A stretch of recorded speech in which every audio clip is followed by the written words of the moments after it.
Thank you, Mr. President. Co-chairs of the Informal Working Group on Documentation and Other Procedural Questions, distinguished delegates, ladies and gentlemen, SCAD colleagues, and my fellow briefer, Lorraine Sievers. Thank you for inviting Security Council report to address this Council's open debate on working methods. It is a privilege for SCR to brief the Council on an issue that is core to the work of our organization. When SCR was launched 20 years ago, one of its main aims was to bring greater transparency to the work of the Security Council. And having witnessed the evolution of the Council over these 2 decades, I've seen firsthand how working methods, even small procedural shifts, can meaningfully shape its ability to act.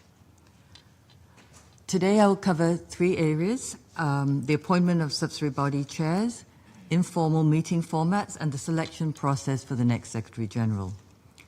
So first, turning to the appointment of subsidiary body chairs and vice chairs. I will not dwell on the reasons for why the appointment of the 2025 subsidiary body chairs and vice chairs was delayed until 29th May of this year.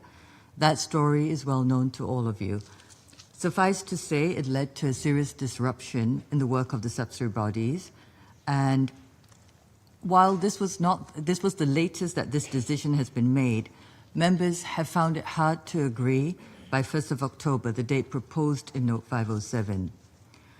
And reaching agreement on the allocation of chairs is affected by the composition of incoming members, their level of interest in chairing particular bodies, and of course, which subsidiary bodies are available in that year.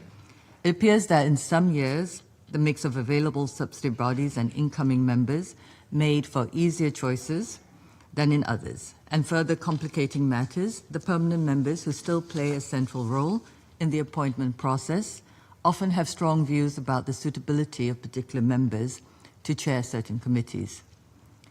So what can be done to improve this appointment process? I'd like to offer some ideas that come from talking to members over the years as they go through it. So one would be providing the incoming 5 with an early understanding of the respective roles of the informal working group chairs and the P5 coordinator, who help to facilitate the appointment process. This would be useful. The P5 coordinators change in line with their 3-monthly cycle, and having just one P5 member throughout the process could also make this easier. A briefing by the Secretariat immediately after the Security Council elections in June could provide incoming members with information that would be useful in deciding which subsidiary bodies to chair. One of the problems has been that not all delegations are ready to make those choices. Possible options for allowing subsidiary bodies to function when there's no agreement by the 31st of December include moving away from the allocation of subsidiary bodies as a package deal. This would allow bodies that are not contentious to continue their work, and chairs continuing into a second year would not be affected. Understand that this is something Ms. Sievers has also suggested in the past. Having the pen holders for country-specific issues, which are mostly permanent members, chair the subsidiary bodies of those files until an agreement is reached is another possibility. And considering, or to consider having each subsidiary body to have one vice chair that remains in the council, and having that vice chair assume the responsibilities of the chair if there's no decision by 31st December. I know none of these are perfect options, but they are things to think about. I'll now turn to the informal meeting formats. Rule 48 of the Council's Provisional Rules of Procedure states that unless it decides otherwise, the Council shall meet in public. This has given the Council considerable freedom to create informal meeting formats as needed. For example, in 1982, the RAF Formula meeting format was born because a Bosnian Croat priest had a story to tell about the conflict in Bosnia and Herzegovina, and there was no appropriate format for a confidential briefing by a civil society briefer.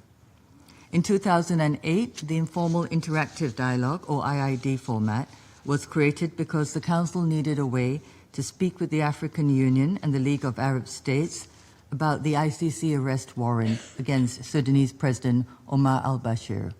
They needed a closed format that was not formal, And this format was then used the following year for a series of conversations around the conflict in Sri Lanka, which was not on the Council's agenda.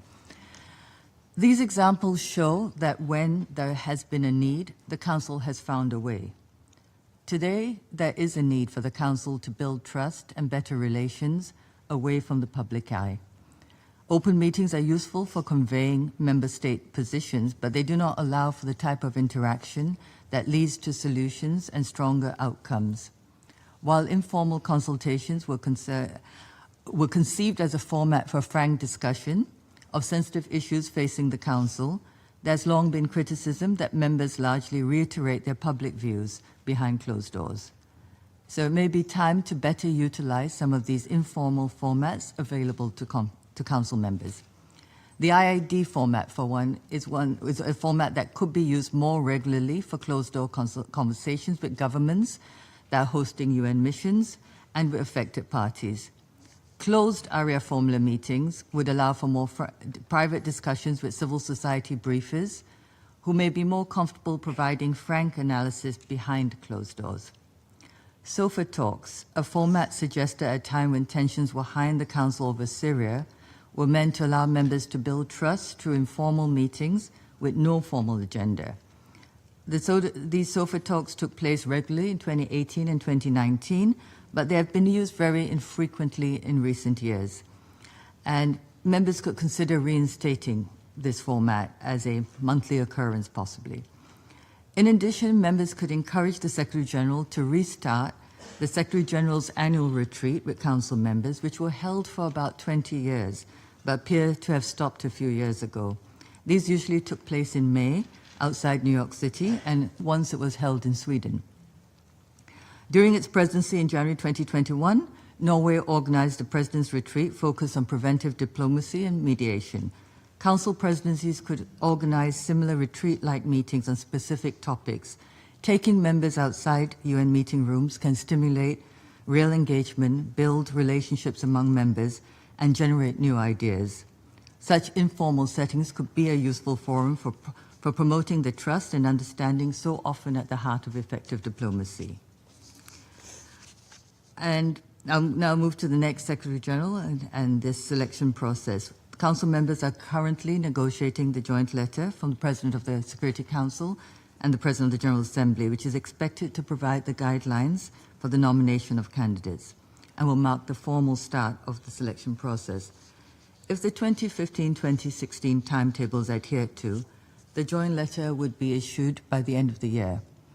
Having followed and reported on the 2016 process closely, I'd like to make the following observation. Many of the changes implemented during the last selection process have been well documented, but some of the details of the process in the Security Council are not that well known, particularly the conduct of straw polls. In 2016, there were a number of non-papers on the modalities for straw polls which were not made public. The permanent members, I would assume, probably have them in their filing cabinets or their shared drives, but the E10 are unlikely to have access to them. It would be helpful if there were a way to preserve these documents and make them available to elected members. More broadly, it would be good for elected members to have access to a comprehensive repository of documents on the selection process. In 2026, elected members have 5 of the 6 presidencies between June and December, and these are crucial months for the straw polls. An understanding of the conduct of the straw polls, including when and how to hold them, is particularly important for a presidency in the year a new Secretary General is selected and appointed. As the Council begins the search for the next Secretary General, I wish all Council members all the best in working together to find the best person to lead the UN into the next phase. And to conclude, I believe that working methods are all the more essential as a guide for Council members as they navigate a world in flux and a multilateral system that's morphing into something new but as yet unknown. While geopolitical factors are critical in determining the Council's effectiveness, investing in improving this body's working methods can help inspire creative solutions for maintaining international peace and security in these difficult times. I thank you. I thank Ms. Thompson for